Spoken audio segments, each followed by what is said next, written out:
안녕하세요. 루시입니다. 저는 학벌, 인맥, 어학연수 경험 하나 없이 산무스펙 공대생으로 4대 글로벌 기업들의 러브콜을 받으면서 현재는 글로벌 기업의 브랜드 마케터가 되었습니다. 하지만 전 사실 2년간의 연인 취업 실패로 거의 대인기피증, 우울증까지 겪으면서 힘들어했던 사람이에요.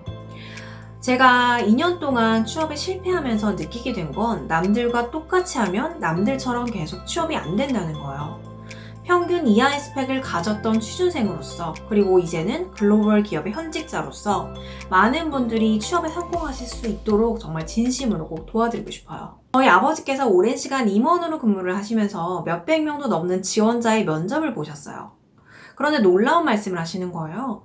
이미 지원자가 문을 열고 들어와서 안녕하세요를 외치는 순간 이 사람의 합격, 불합격을 결정하게 된대요. 저는 2년 넘게 취업이 안 돼서 백수 생활을 전전하다가 우울증에 몸도 많이 아팠어요. 그래서 월급이 적어도 좋으니까 제발 일만 할 수 있었으면 좋겠다라는 생각을 했던 것 같아요. 하지만 지금은 좋은 기업들로부터 오퍼를 받고 제가 원하는 조건으로 골라서 갈 수 있게 됐고요. 요즘은 다른 분들의 취업도 도와드리고 있어요. 몇 년 전의 저와 지금의 저의 모습이 이렇게 달라지게 될 줄은 저도 사실 상상을 못했던 일이에요. 이렇게 달라지게 된 가장 큰 이유는요, 제가 면접을 인사 담당자 관점에서 이해하기 시작했기 때문이에요. 그래서 오늘은 인사 담당자가 말하는 면접 잘 보는 실천 팁을 이야기해 볼게요. 평소에 면접 어려워하셨던 분들은 오늘 영상을 통해서 어느 정도 감을 익히실 수가 있을 거예요. 면접이라는 단어만 들어도 굉장히 긴장되고 입이 바짝바짝 마르죠. 어렵게 서류 통과를 해도 면접에 잡혔다는 연락이 오면 와, 정말 긴장이 돼요.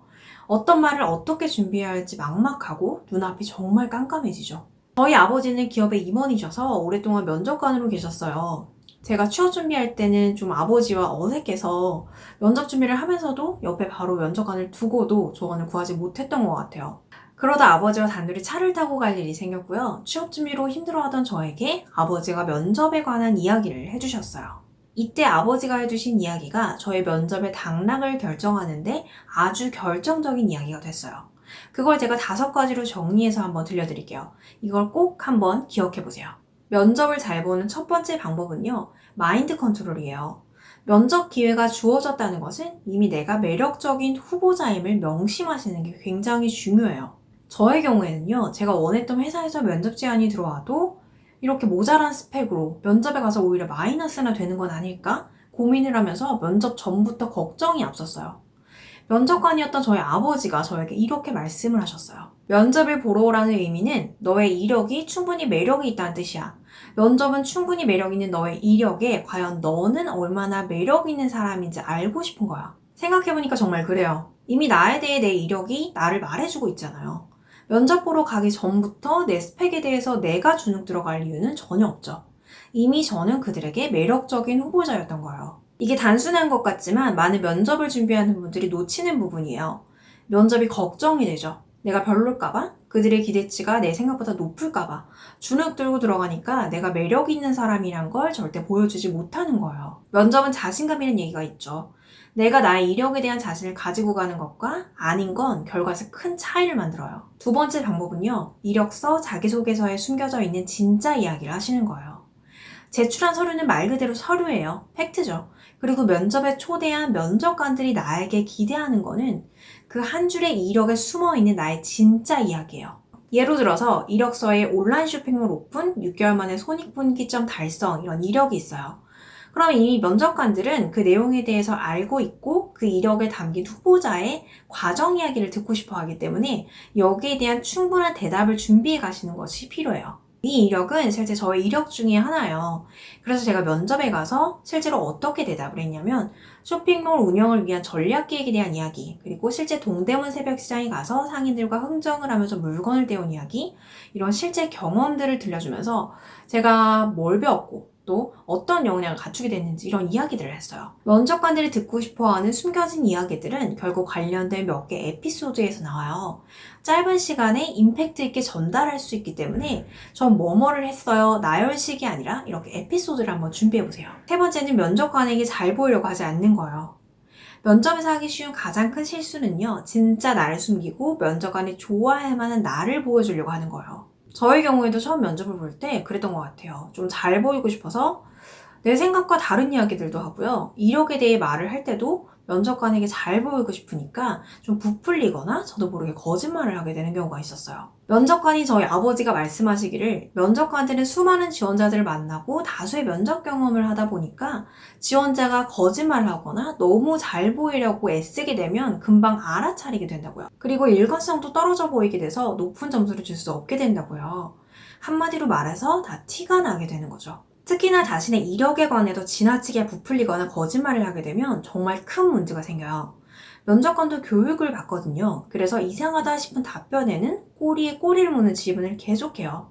거짓말이 거짓말을 낳는다는 말이 있죠. 질문으로 인해 당황하고 이렇게 말이 꼬이다 보면 그날 면접을 완전히 망칠 수가 있어요. 그래서 면접관에게 너무 잘 보이려고 애쓰기보다는 나에 대해서 일관성 있게 잘 보여주려는 노력이 더 필요한 거죠. 네 번째는 정말 중요한 내용인데요. 면접에서 어떤 사람을 뽑고 싶어 할까요? 면접에서 우리가 똑똑한 사람을 뽑고 싶어 할 것 같죠. 하지만 사실은 그보다 함께 하고 싶은 사람을 뽑는 자리라고 해요.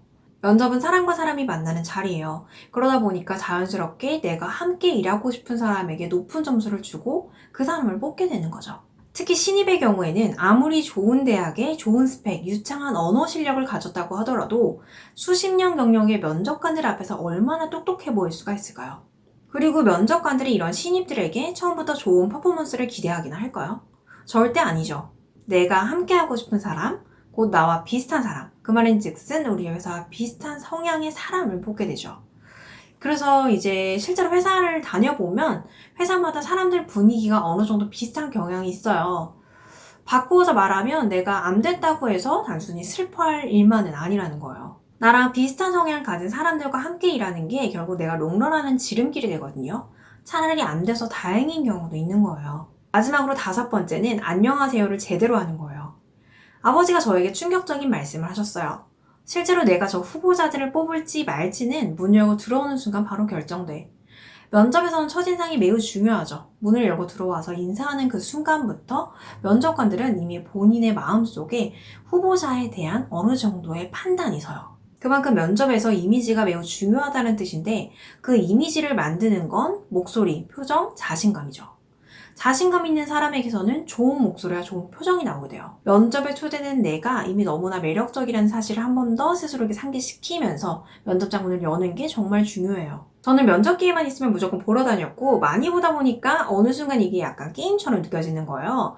그래서 약간 변태 같을 수 있는데 이 긴장감도 좋더라고요.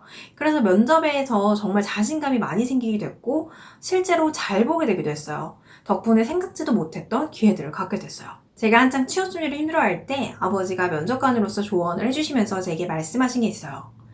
네가 나중에 원하는 기업에 들어가게 되면 오늘 내가 했던 이야기들과 네 경험, 너와 같은 고민을 하는 사람들에게 꼭 나누어 줄 기회가 있으면 좋겠다. 결국 저는 그런 일을 하게 되었어요.